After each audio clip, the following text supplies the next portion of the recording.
Welcome back to another technical video. Today, I'll be going through your question, answering it, and hopefully finding that solution that you need. Guys, remember to stay just a little bit crazy, just like me, and hopefully find that resolution you're looking for. Now, let's continue on to the video.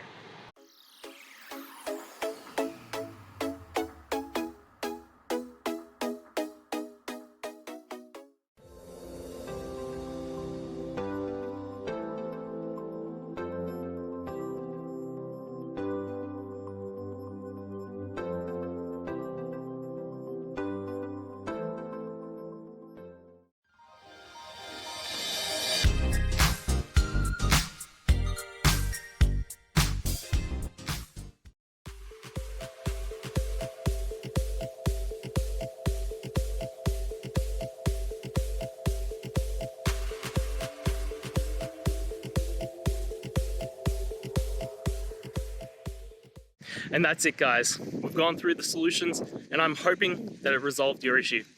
If it did, please hit the subscribe button. I'd really appreciate it. And until next time, I hope you have a good one. Cheers.